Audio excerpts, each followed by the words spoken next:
Hi, my name is Carmen, and I am an early childhood special education teacher, a life and ADHD coach, and I'm the host of this podcast, Authentically ADHD.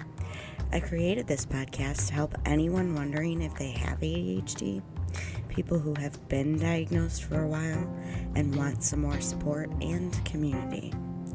I'm here to bring you the latest research on ADHD and neurodiversities while we talk about the good, the bad, and the ugly of ADHD. Are you ready? Let's get started.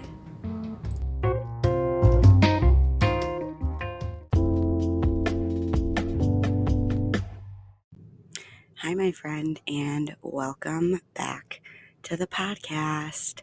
How are you doing? I am finally on spring break.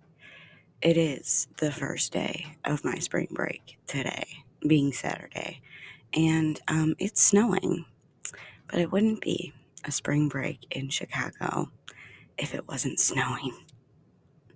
So, we are here to talk about a really, really interesting topic, and the irony of it is that it includes the topic of hyperfocus, which I did fall into while writing and researching for this episode.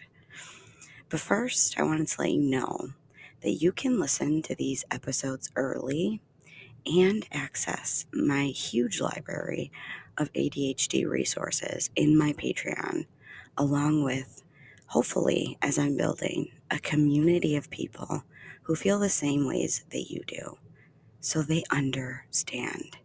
It's so important to have community when you are neurodiverse. If you listen to anything that Dr. Russell Barkley or, any of the ADHD head honchos say, community is really important. So I really hope to connect with you there, okay? I hope to see you there. If you're one of the first ones there, you're going to get a shout out. You're going to be celebrated. So, all right. Today, we are talking about attention, the different ways that it presents for neurotypical brains and for ADHD brains. And this will help you to take some of these, the ways that we think and use them to your advantage, when you can, at least. So if you've been listening to the podcast for any amount of time, you know that ADHD, attention deficit hyperactivity disorder, has nothing to do with a deficit in our attention at all. We actually have plenty of attention. The problem is the regulation or control of our own attention.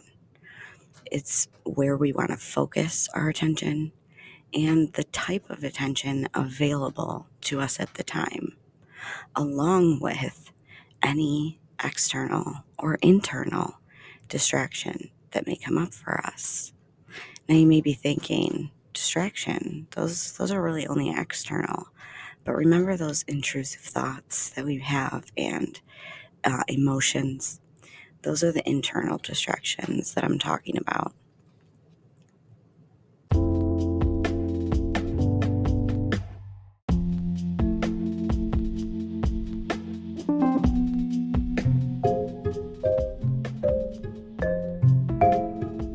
Speaking of extra supports, I just wanted to tell you all that I've updated my Patreon page to include all of the resources that I've really ever made to be held in one place.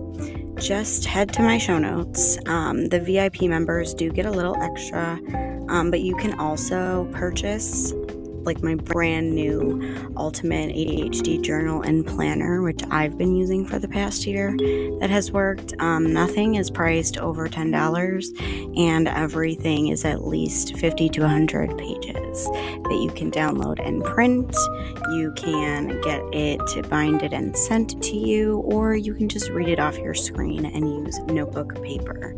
So if you want or need any type of that kind of extra support, just head to my show notes and click the Patreon link to join. I hope to see you in there.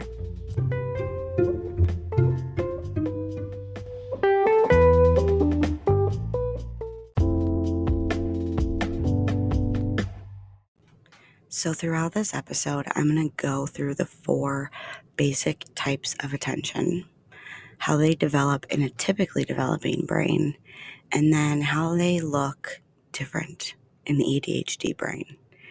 And then we are also going to take a look at hyperfocus.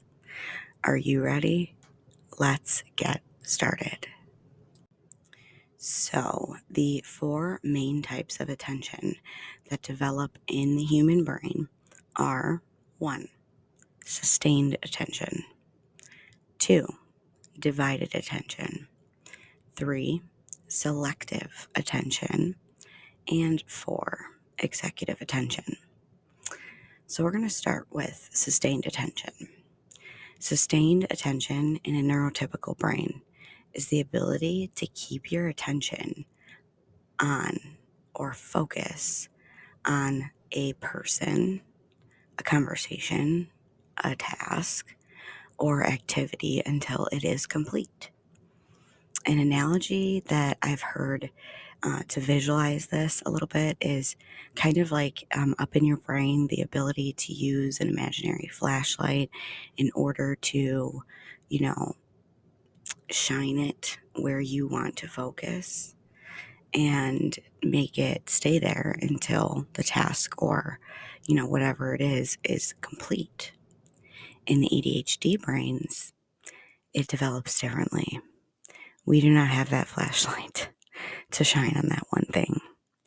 Instead, what we have is like a disco ball, and we're constantly trying to regulate or control it by like running around it and trying to tape over, some of the lights so that it can focus on one thing and to gain this attention or focus and essentially to complete a task.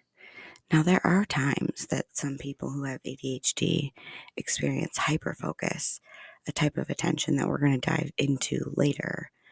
But sustained attention requires the ability to kind of block out that other stimuli that you have and what's around you, the distracting thoughts that come up while you're trying to focus. Okay? It also requires a level of impulse control to not follow every or any distraction that may come along. For example, you're doing the dishes, but you realize that you need a clean towel. And say your clean towels for some reason are in a different room, and you go in that room to get the towel, and then all of a sudden you're doing something completely different, and you've left the water running in the kitchen. No, this is not a real life example of what I've done. No, yes, I'm lying. It totally is. But it really requires that impulse control. It also requires working memory to remember the task you are trying to stay focused on and the steps it takes to complete it. It also requires a level of problem solving for anything that may come up during the time in sustained attention. We are able to have sustained attention. It just may not be in the area we want. For example, we're able to sustain attention during class, but it may not be on the teacher or the concept that's being taught. We just might be doing something completely off topic, like doodling or writing something else or on our phones. Unless you're sitting in a class that you enjoy, then it's a little different because of our interest-based nervous systems, okay? That's why we can sometimes hold sustained attention on certain things. The next type of attention is called divided attention. Neurotypical people are able to focus on more than one thing at a time, like holding a conversation while doing busy work. Now, I'm not saying ADHDers can't do this, but divided attention is kind of like multitasking. And even though it's more available in the neurotypical brain, that doesn't mean that it's always effective for neurotypicals or neurodivergent brains. The other part of this type of attention involves the ability to move seamlessly from task to task, aka cognitive flexibility, which I have a whole episode on if you scroll on back into the 100 episodes that I have. But it's the ability to transition from the car into work, or from work brain to home brain, or from one task to another task. It's more natural for the neurotypical person to arrange those tasks in priority order and in their mind, and then take action and move through the tasks seamlessly. Now, we bump into a problem right away because our brains do not prioritize our tasks in their priority order.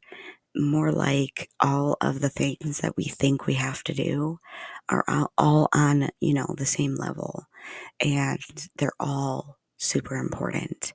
It's like my coach says, it's like they're all screaming at you at the same volume. And we just want to cover our ears and scream because it's so, so overwhelming.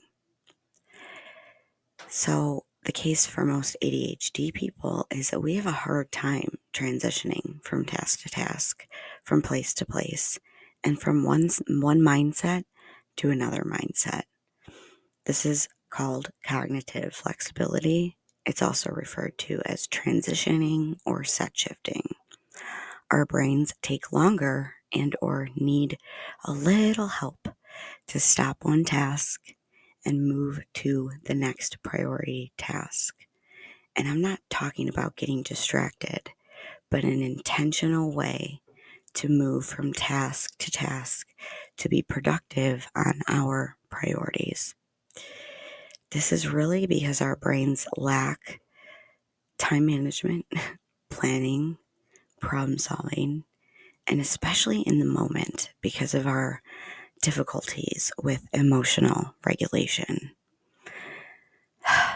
I give a lot of credit to my coach, Kristen Carter, because she has taught me a lot of these things. Now, this podcast all came from research, but my ideas and tips and things like that, those come from Focused. If you want to hear a little bit more, stay tuned.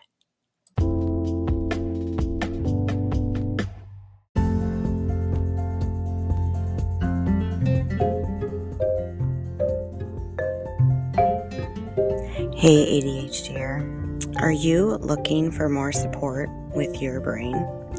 Do you crave community with people who understand you? You should really check out Focused, the group coaching program I am a part of that is for adults with ADHD. It's made and run by none other than Kristen Carter of the I Have ADHD podcast. I've grown so much by being in this program, using the tools, and being in the community for over a year now. If you use the link in my show notes, we both save money on this or next month's cost. So I think it's worth it. Go check it out at ihaveadhd.com/focused.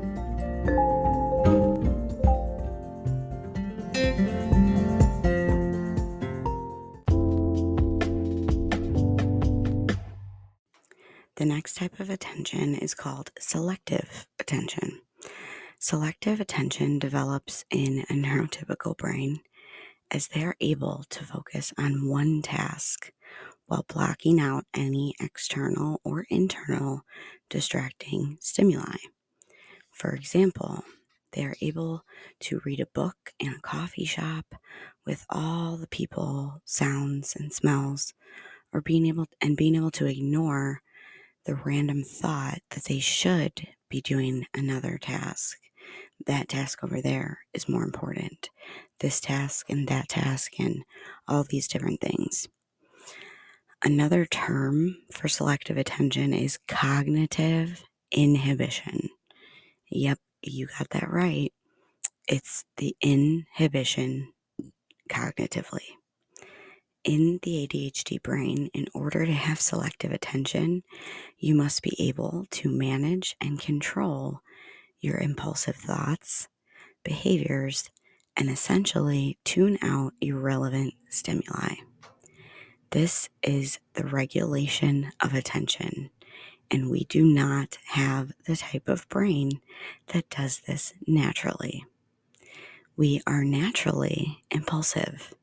We follow our distractions, and depending on your level of sensitivity to external stimuli, we may not be able to hold attention in a place that is noisy, a place that has a bunch of different smells or smells that we don't like, busy places, or places with a lot of visual stimuli. Sometimes we need a quiet place to work with minimal distractions because we lack the executive function to regulate our emotions, our impulses, and our overall attention. It's not like we choose to be this way. It's literally how our brains are wired. It's how they develop. They are developed to naturally follow distractions, impulsively change our mind, and, impulsively leave the dishes and water running to go get a towel. And an hour later, I don't know, you're making a bracelet or something, and you realize that the water's still running in the kitchen and you've done 3 other tasks, but the dishes still aren't done. That vital task still isn't done because we lack that executive function to regulate, essentially, ourselves. The next type of attention, which is actually the last to fully develop in all brains, is executive attention. This type of attention, it's similar to selective attention in that you are able to block out any internal or external stimuli to complete a task, but the difference is that the task that it is related to is achieving a certain goal. So with selective attention tasks, it may look like household chores, paying bills, doing the laundry, things like that. But executive attention has to do with, a project at your job, tasks related to your passion, like completing podcast episodes or paperwork that you need to complete, because they go on a longer plane of time. Usually these projects for neurotypical and neurodivergent people, usually they take, more than a couple days. It's a longer type of sustained attention that involves the executive functions of planning, organizing, prioritizing, working memory, self-awareness, self-motivation, self-reflection, impulse control, emotional regulation, and time management. And I'm sure there are more, but I decided to stop listing executive functions right there because I was annoying myself. In neurotypical brains, tasks are prioritized naturally. They even have an internal voice that helps them along the way. Can you believe that? Can you believe that? I didn't think that was a thing. I didn't think that internal voices developed in a nice way. I thought everybody's internal voice was a huge mean person, because mine definitely was till I started working with her in there. But they have an internal voice helping them along the way that's and they may have another voice that's still like mean to them, like our internal voices are sometimes mean to us, but they have like a little executive assistant internal voice that like tells them what they need to do, helps them remember, and not forget their keys, wallet, phone, and all the different things before they leave the house, or to remember that, little Joey has soccer practice after work, so you got to drive him there, like, how unfair. It's okay to have emotions about this. It is okay because our brains develop differently, which means life was harder and is harder for the neurodiverse person. Because in the ADHD brain, the executive functions, which are held in that prefrontal cortex, if you touch your forehead, that's right around where they all are, and they're not fully developed. Our prefrontal cortex also takes longer to develop, and usually they have found in the research, it usually never fully develops, leaving us with difficulty with prioritizing, planning, making decisions, working memory, impulse control, self-awareness, transitioning, emotional regulation, and overall, really, self-regulation. It is very, very difficult for the ADHDer to create an end goal, then think about all of the steps that you need to get there. And usually we need to visualize these things. We're not good at that either. And then prioritize and plan out the steps to get to that end goal on time or early. That's why we end up with boxes half full of half finished projects. And this is also why we always have that looming feeling of not being productive. We are not used to completing these projects or even keeping up with the household work during the day because of all that goes into ADHD. We have such a hard time. This is why you are not finishing that project in the basement or over there on the table, okay? It's because of our brain and it not being fully developed. This is scientific research that is really everywhere, okay? But I just make it easy to access and understand.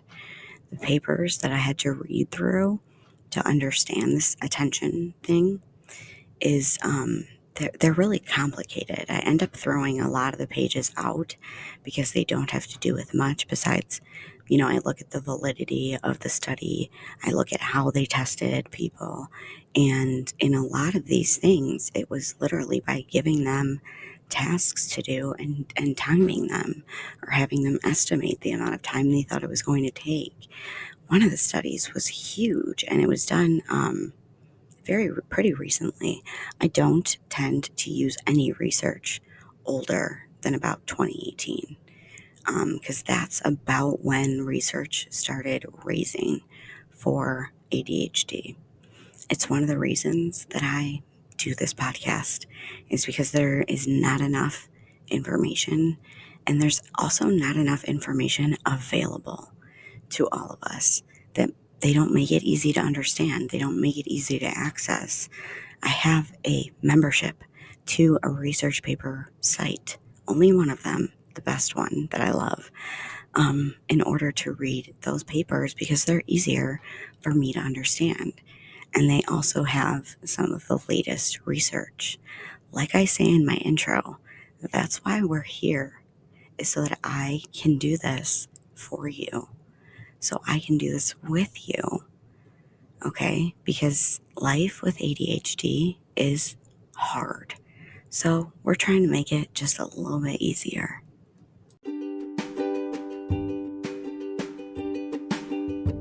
If you are enjoying this podcast, I want to remind you, my ADHD friend, that our memories suck. So please scroll up and hit that follow button so my new episodes stream right into your favorite podcast app library. And if you could also be a huge rock star and share this episode with a friend or on social media, it would be so incredibly appreciated. Make sure to tag me at authenticallyadhd_podcast so I can shout you out. Also, while you're up by that follow button, especially on Spotify, giving the podcast a quick 5-star rating helps enormously when trying to reach as many ADHDers as I can. It works like the algorithms in all the social medias, and it will push this podcast out to other people who have other ADHD podcasts in their library. I would absolutely love it if you could do that. One last favor, if you have the capacity, I would love it if you're on an app that can allow you to leave a review. I love to read reviews in the beginning of my shows, so I'd love to shout you out for that too. All right, thank you so much. Now, back to the show.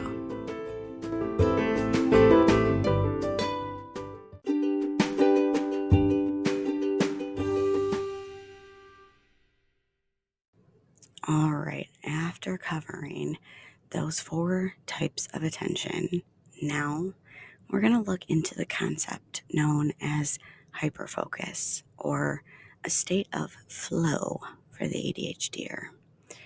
This concept is what sometimes holds people back from being diagnosed, because other people who do not understand or do not experience hyperfocus see it from the outside and assume that we can focus and that we are in control of that focus, and we're not. And we don't choose to focus on the stuff that we don't like. We only choose to focus, hyperfocus usually, on that stuff that we enjoy and or spend, they see a child, can't focus on anything at school. Oh, but he's able to focus, so much on these electronics when he's playing his video games or on his tablet. Yes, because it's a constant stream of dopamine. I want to talk about what hyperfocus really is, the science behind it, and some of the downfalls of hyperfocus.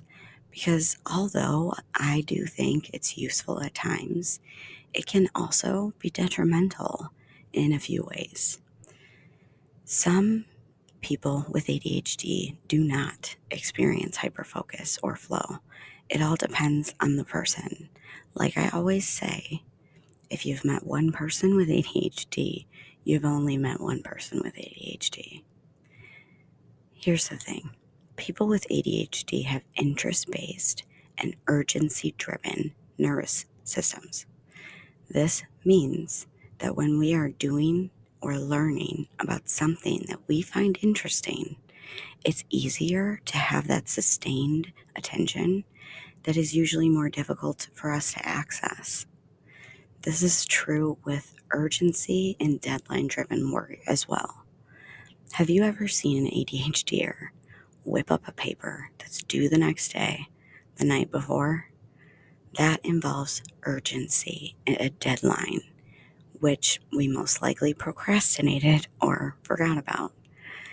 The issue that we have with this is that we do the paper that's due the next day overnight, but then we may sleep through the class where we're supposed to turn it in, because it's the adrenaline of that urgency that helps produce the missing or low chemical interactions that help us with sustained focus and attention, self-motivation, leading to a state of zoned in focus, also called hyperfocus. Then there's the interest-based hyperfocus that usually revolves around some type of special interest that we have. Now, special interests, that term is dedicated in the autism spectrum community, okay? It's it's something that's only newly being used in ADHD research. I do believe that people who have ADHD, in the science, in the research, it says that about 60% of people who have ASD also have ADHD and vice versa. So I don't want to discredit the special interests that are of the autism spectrum community because it's a little bit different for ADHDers. Our special interests can change quickly or over time, and we usually have like short little bursts. Okay, children who have special interests who have autism usually. Say, for instance, a little boy has a hyper interest of Spider-Man. He's going to have that special interest for most of his childhood. For me as a kid, I had different special interests. The overall special interest was books, but I liked to find series, right? So I read Junie B. Jones. I read The Babysitter's Club, and then I read Harry Potter, and then Twilight, the Twilight series. I changed within my special interest.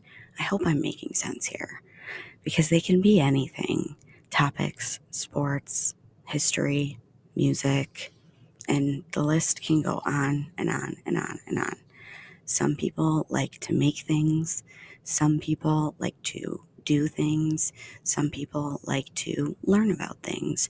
It's all different depending on the person. I get hyper-focused about learning about the brain and the ways that being neurotypical versus being neurodivergent changes in each brain and how they work and what that means for people who are neurodiverse like me.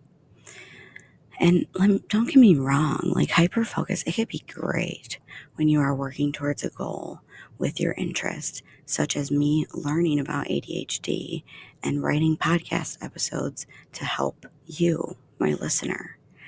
Another example may be making music or exercising. The problems that come along when the interest isn't goal-based but dopamine-based, like scrolling social media or playing a video game. Now, don't get me wrong here. I'm not saying that it's bad to do those things, but according to the research, our time blindness kicks in and we lose track of how long we are engaging in those activities. And we all know that scrolling social media for hours or playing video games for hours is not something that we want to be doing or hyper focusing on. It's not great for our brain. Even when the hyper focus is lending toward a goal or an achievement, there are a few downfalls. But I'm getting a little bit ahead of myself.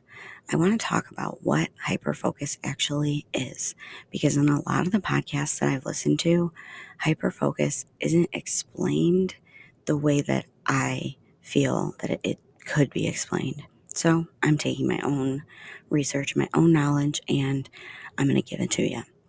Hyperfocus happens when a person with ADHD becomes so focused on a task or project, either interest-based or urgency-based, for a long period of time, usually hours.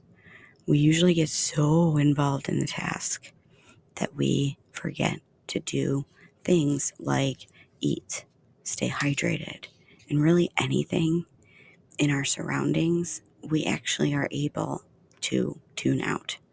Time seems to speed up or not exist. Okay? And it is this insane focus on the thing you're doing. I have been writing a podcast before and looked up, and 2 hours had passed. Okay? Interest-based hyperfocus is more common, and it happens when we are interested or enjoy the thing that we're doing. These things can range from doing ADHD research, creating things, creating content, playing a specific game, listening to or reading a book, podcasts, writing, and so many other things. When hyperfocus is urgency based, there's usually a fast approaching deadline in which a specific task or project is due. To some people, this may look like a really cool gift from an outsider's perspective. And I'm not going to lie, hyperfocus has helped me in a ton of ways. But just like anything in life, too much for too long has its downfalls. We forget to meet our basic needs, and it can affect our relationships even, because we can also fall in and out of hyperfocus with people in our lives as well. I'm going to repeat that part because I feel like it's important. I feel like not enough people know this. Hyperfocus applies to people too. We can fall in and out of hyperfocus with different people in our lives, like a boyfriend, a best friend, a girlfriend. Like making a new friend. This is sometimes why we scare people off, or why we end up drifting away from people for quote unquote no reason. It's because we lost the hyperfocus, my friend. And in romantic relationships that last a long time, that has to be dealt with in order to keep the relationship going long term.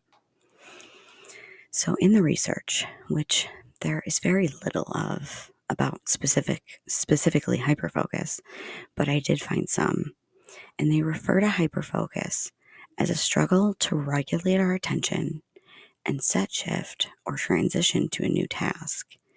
This makes a lot of sense because usually when we are in hyperfocus, we are not focusing on the most important task. So we end up like using it to avoid other tasks and engage in our special interest because it's feeding our brains with that constant dopamine. Often, when a person with ADHD is in hyperfocus, time seems non existent. And if we are interrupted, it can be extremely irritating. Like, I put a sign on the basement door when I do these recordings saying, "Do not enter, recording in progress," because being interrupted in the middle of recording is almost painful for me. I actually get angry. About it. Do you resonate? Like, can I get an amen? Because being interrupted when I'm researching or writing the podcast is also extremely irritating. It's distracting. All right, let me hop off that soapbox. I'm getting a little wired, I'm a little wound up, so let's calm back down. Take a deep breath. Okay, I want to be clear when I say that this episode is not meant to shame the way that we attend to things. The types of attention are what they are, and we struggle with what we struggle with, okay? It's our brains. It's the way that they are wired. It's the way that they develop. And these things are what make us neurodivergent thinkers, and that we can learn to work with our brain and our attention by being aware of what we struggle with, what we are good at, and how we can support ourselves in the things that we struggle with. If you feel that hyperfocus coming on, grab a snack and some water and use the bathroom before jumping down the rabbit hole. If you're feeling extra distracted, give yourself grace. You have ADHD, my friend. You are a human. You are not a robot. Like I say, knowledge is power, and self-awareness is the key. I really, really hope you enjoyed this episode as much as I enjoyed writing it. And I'd love to hear your takeaways and any other topics that you'd maybe like me to cover in my upcoming episodes. I am planning on doing a few interviews soon because I am on spring break. So if you are interested, or want to share your stories or your takeaways with me, please, please connect with me. I'm on Instagram as at authentically ADHD _podcast. And I'm also on TikTok. I also have a Facebook community called Thrivers, Not Survivors. If you're not already in there, it's free. You can join. Go right ahead. I would love to hear from you. I love to hear from my listeners. I love to hear their success stories, their funny stories, and give you advice. All right, my friends, that is all I have for now. Stay authentic, and we will talk soon.